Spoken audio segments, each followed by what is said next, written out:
Please be advised that the views and opinions of the host and guests do not reflect those of the station, the management, and its network.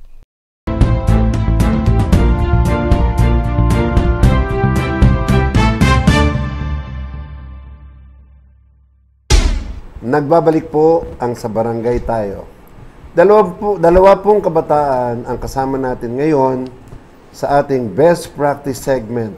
SK Chairman of Barangay Marcelo Green, Francis De Guzman, at si Kagawad Victor R.J.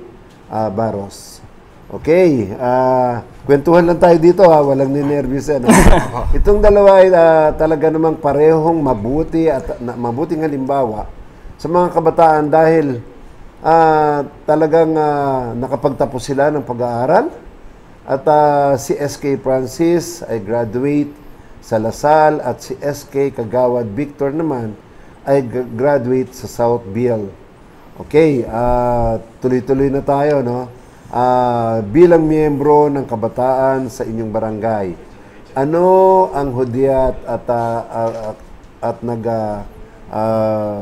tulak sa inyo para lumahok sa politika sa inyong barangay? Okay, salamat Yusek. Ako po muna sasagot. Yeah. Sige po. So yung story po kasi dito, Yusek, hiningkayat po ako ng aking nanay na tumakbo. Yeah, okay. So nakita ko po yung oportunidad na yun na matulungan po ang aking barangay, lalong-lalo na po sa youth sector. Pareho pala tayo. Alam mo, sa totoo lang, ang tatay ko naman, barangay captain. Opo. Kaya nung time na nagkasakit siya, doon sa bedside talaga, bago siya pumanaw, talagang pinakiusapan niya ako, nak, tuloy mo yung pagiging kapitan dahil meron sa aming mga squatter na gigibain, pero may project siya doon para gawing housing. So, ayun na nangyari. Impluwensya ng aking tatay. Ikaw naman, impluwensya ng nanay mo. Opo. Anyway, kay Kagawad Victor naman. Yusek, pare-pares po tayong tatlo. Dahil nagsimula po kasi dati ako sa private, tapos madalas po ako nagcha-charity. Ang tatay ko naman nakita yung potential na pwede ata ako maging public servant. Kaya buong sinuportahan po niya ako yung 2013. Ayun po, mabuti po, nanalo po. Lalo po sa tatay ko rin po. Pare-pareho pala tayo na talagang may pinag-ugatan. No? Opo. Anyway, ngayon, bilang elected official na kayo ng inyong barangay, so ano-ano ba ang mga proyekto na ating ginagawa para naman sa ikauunlad ng ating kabataan? Yung panahon po noon, Yusek, yung tumakbo kong 2013, wala pa pong SK po noon. Kasi alam ko tinanggal po yung SK po noon. Kaya sa akin po pinahawak, ang ginagawa ko po noon, puro sports league sa all division po. Okay. Mula bata hanggang sa mga tatay na. Tapos nagpamigay rin po tayo sa Marcelo Green Elementary School, pati high school na knowledge channel para po sa mga estudyante. At meron din po tayong ALS, yung Alternative Learning System, tsaka yearly distribution ng school supplies, tsaka uniform po. Libre po yun sa ating barangay. At nag-install din po tayo na mahigit 120 solar street lights sa iba't ibang area sa barangay. Ayun po. Kaya po, yung dumating na po si SK, full support po kami, barangay, para po kay SK. Grabe, Kagawad. Ikaw ba SK o regular kagawad ka na ng barangay? Kagawad po, pinabata pong kagawad yung 2013. Wow. Opo. Anyway, no, nakita niyo naman talagang talagang nag-tandem, no?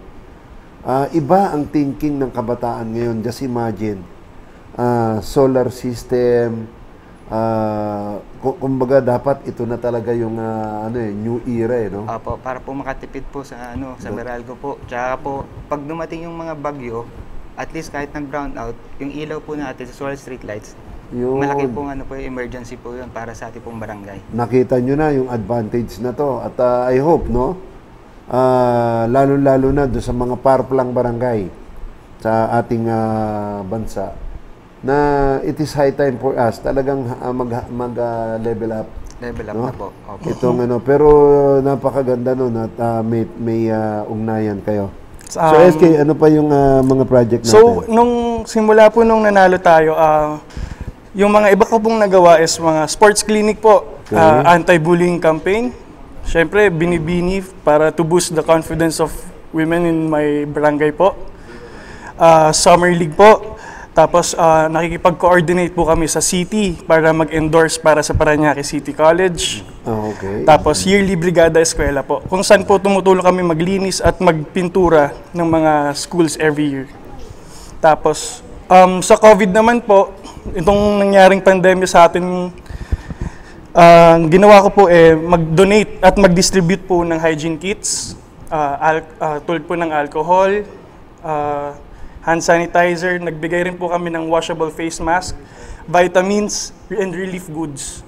Just imagine tinamaan mo lahat sport, para dun sa mga sport clinic. Opo. Tapos human rights, para dun sa anti-bullying. Pagkatapos, nadinig ko din kanina na enhancement para naman dun sa ating mga kababaihan. Para, kumbaga sa ito yung empowerment ng ating kababaihan. Yes. Tapos may medicine pa. Tapos hygiene. So pati health natamaan na. So halos lahat ng aspeto ng pamamalakad ng isang regular barangay ay yan ang sinasabi ko ngayon. Yes po, na kung ano yung trabaho ng regular council ay inuumpisahan na ng ating mga SK. At and because of that, meron pa kayong mga innovation Grabe talaga. Actually, level up Kung ma-add ko lang rin, meron din po tayong education talaga. So nagbigay rin po kami ng 500 online class kits sa mga kabataan. What else? Ayun, nag-volunteer din po ang SK sa mga checkpoints as COVID task force po. Kita nyo naman. Peace and order naman yan. Pagkatapos, siyempre, security natin. Okay, Kagawad, what else? Yung sa akin po, Yusek, yung panahon po ng pandemic, namimigay po yung Barangay Marcelo Green po ng ayuda. Gumawa rin po ako ng paraan na naipag-usap po sa pamilya ko, pati sa kaibigan ko, para mag-ipon-ipon po kami ng ayuda para po sa aming barangay. May nagbigay po ng 1,000 tasty bread, tapos may nagbigay po, si Senator Bongo po, nagbigay rin po ng ayuda, at mga iba't iba pong kaibigan ng Rotary, Lions Club, vitamins po binigay. Tapos lahat po yung pinamigay po natin sa barangay. Grabe out of the box yan Bakit ko nasabing out of the box? Meron ho kaming tinatawag na barangay fund, galing sa IRA at saka sa internal revenue allotment. Pero yung ginawa ni Kagawad, together with SK, labas na ng labas na ng panunungkulan na yan dahil donation na yung pinag-uusapan natin, di ba? Humingi na po kami ng donation po para rin po makatulong po sa barangay din po namin. Correct. Ibig sabihin, hindi lang kayo nagre-rely o maasa sa pondo ng barangay. Apo. On your own at marami naman na mga generous na mga mamamayan natin ang willing to give. And of course, lalong-lalo artistahin tong dalawang guest ko ngayon. Okay, when it comes to cleanliness and beautification, may project din kayo? Starting this year po, plano po namin dahil through city budget hearing, napansin ko po na sa mga konsehal naghahanap ng mural painting. So, pinasok ko po yun, pati yung trash segregation po. Okay. Ayan. Republic Act 9003. Maganda yan. Makikipagtaya pa ako sa inyo dahil that's one of our project now. Itong Manila Bay Cleanup. Dapat walang pwedeng magtapon ng basura sa karsada, kanal, ilog, stero, and magandang maumpisahan nyo yan, na maging proyekto nyo. This will be, dalawa itong tatamaan ito. Cleanliness and beautification at the same time, yung health and sanitation dahil may iwasan natin ang pandemya o yung mga epidemya, di ba? So, Kagawad, may dadagdag ka pa? Madadagdag ko lang po, yun lang po. Anyway, dyan, ito yung sinasabi natin, ito po yung na kung saan ang ating kabataan ay talagang gumagawa ng mga proyekto na hindi tradisyon, kaya nga sabi ko sa inyo na there are 42,046 barangay sa buong Pilipinas, na nanonood ngayon sa atin, at natutuwa dahil pwede nilang gayahin, no, itong inyong mga proyekto, no, dito sa atin. At of course, na sinasabi ko na nga sa inyo na ako nananawagan sa COMELEC, no, na yung sa susunod na election, I hope na itong mga naging problema natin during the last election na hindi na mangyayari uli. Na kung saan merong nag-file ng overage, pagkatapos ay tinanggapan ng COMELEC. Nung nanalo, pinaupo ng City Council at pinondohan ng milyon na pera at ginastos nito. All of a sudden, biglang lalabas ang COMELEC ng desisyon na overage daw. Paano na yung anong parusa dito sa tao na to? Unang-una, nakalagay doon sa na bawal magsinungaling. Nagsinungaling. Ano gagawin ng COMELEC? Tapos ginastos niya yung pera ng gobyerno na nung naupo siya na SK chairman, tapos yung iba pa nanalo pa sa City Council. Paano mga pondo na binigay doon? Dapat siguro pag-aralan natin o kaya dapat parusahan ito ng panluloko sa gobyerno at saka malversation ng public fund. Dahil hindi naman siya dapat maupong SK chairman, ay naupo siya. Yung mga barangay captain din, na meron ng perpetual disqualification sa ombudsman pagkatapos naupo nung nanalo, nakalimutan na yung mga kaso. May katakot-takot ang kaso pagnanakaw, rape, kung ano-ano, naitsipera na. Na-serve ng DILG yung suspension o yung kanyang disqualification na o removal from office nung nag-file na pinabayaan ng COMELEC at ngayon ay nakaupo pa. Tapos ginagastos pa ang pera ng barangay. Samantalang may kaso na. So, I hope na matapos na itong mga to. At kamukha nito, sinasanay natin ang ating kabataan na maging mabuti at mahusay na mamamayan. Kamukha ni ating SK Chairman, Francis D. Guzman. Okay, Francis, ano yung last message? Siguro po,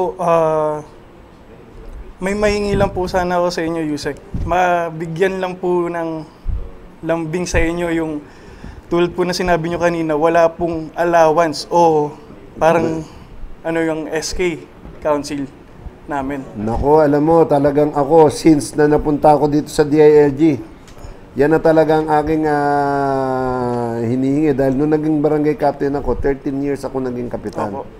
Noon pa man, talagang ganyan na yung natin. Pero bakit naman ngayon, nagkaroon na ng barangay SK Reform Act, nakalimutan pa rin ng ating mga SK kagawad, Secretary Treasurer. Tandaan nyo, lalo SK Treasurer, accountable yan. Pumipirma ng cheque yan.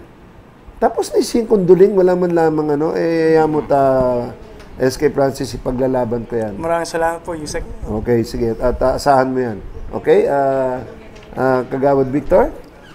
Para po sa ating barangay sa buong Pilipinas po, magserbisyo lang po na galing sa puso. Kahit wala pong camera, kahit wala pong media, kahit wala pong nakatingin, tumulong lang po tayo sa nangangailangan. Sa abot natin makakaya po. Parang mga batikang politiko na itong kaharap ko. Iba talaga pag galing sa puso ang sinasabi mo. Apo. At talagang makikita nyo, bata pa lang, nandito sa tender age, ganyan na ang gusto at pananaw sa pagsiservisyo sa ating mga barangay. So sa inyong lahat, maraming salamat. Again, this is your Undersecretary for Barangay Affairs, Undersecretary Martin Dino. At siyempre, magkakadinig-dinig ulit tayo at manood kayo. Huwag niyong kakalimutan. Nandito po ang ating programa at magbabalik po ang Sa Barangay Tayo.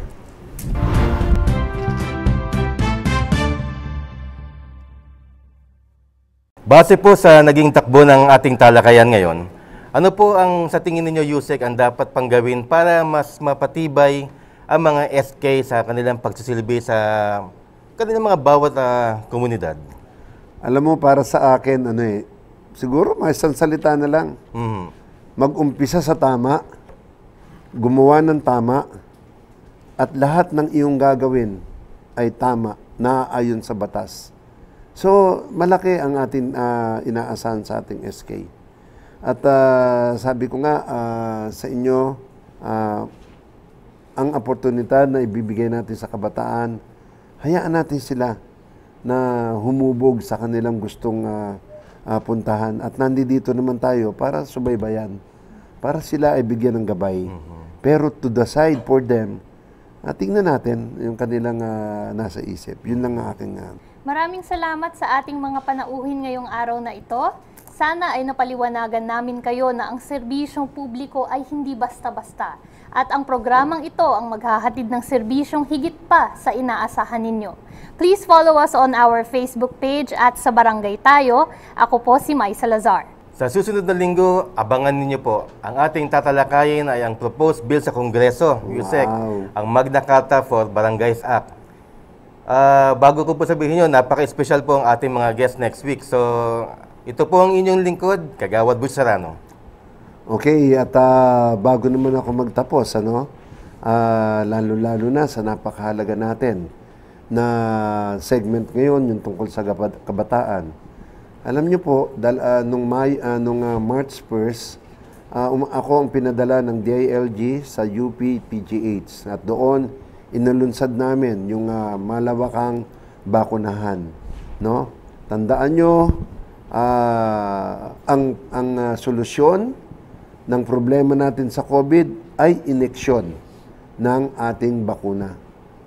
Kahapon ay nasa East Avenue Medical Center ako, kasama ko si Mayor Joy Belmonte at saka ang ating DOH Secretary Francisco Duque at tuloy-tuloy ang ating pag-injeksyon ng bakuna sa ating mga frontliner. Inuna natin ang mga nagtatrabaho sa ospital, public man o private. Kaya ang panawagan ko sa inyong lahat, mga mamamayan, pagdating po ng ating bakuna, kung gusto nyong maging sigurado, kung gusto nyo na bumalik tayo sa normal, magpabakuna po tayo para proteksyon mo, pamilya mo, kapitbahay mo, at ang sambayan ng Pilipino.